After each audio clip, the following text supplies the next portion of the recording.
So yesterday I made a video where I made a player character that was only movable with buttons. Walking was a button, jumping was a button, and that was about it. But the problem was that it could only move in one direction. But now I have fixed it using an plus and minus converter. So now using the bumpers, I can move the character left and right, and it still has the same effect because you're still only using buttons, and it is a lot harder than the Joy-Con. So if you just press both of them, it doesn't really do anything. You see, I'm trying to do that right now.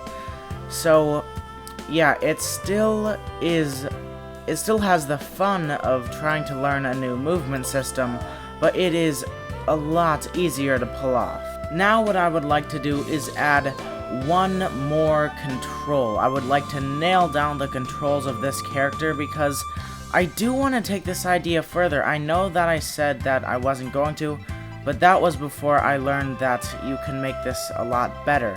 So I'm gonna try and add a shoot projectile function to our little character here, and that is going to be maybe the A button.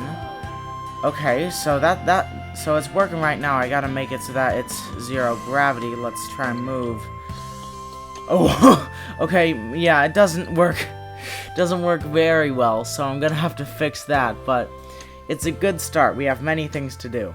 It is time to try and fix some of those issues. I am going to press random buttons until one of them works. By the way, I was not kidding. This time-lapse is mostly just me pressing buttons, trying to figure out the logic in my head on how the launch nodon should attach to the player nodon so that it fires in the correct order.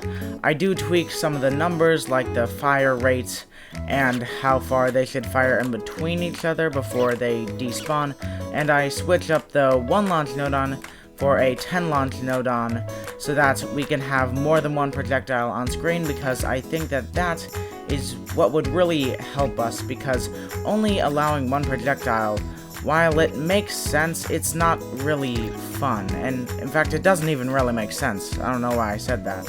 Also, I was thinking of turning this idea into my first really big game project. I think I would like to call it Button Mashers, because you can only use buttons for the controls, so I thought it was a little bit creative, and leave your comments below on what a different name could be if you don't like it. Okay, the controls for our player are done, and this looks like a big wiry mess, but you know what, it makes sense that it's this messy because we're only using buttons. Anyways, to finish off today, let's make a texture for this projectile. Red arrow, let's see about this. That just does not work at all. We need to make that we need to fill up the whole screen of the texture, I think. I really don't know about this one.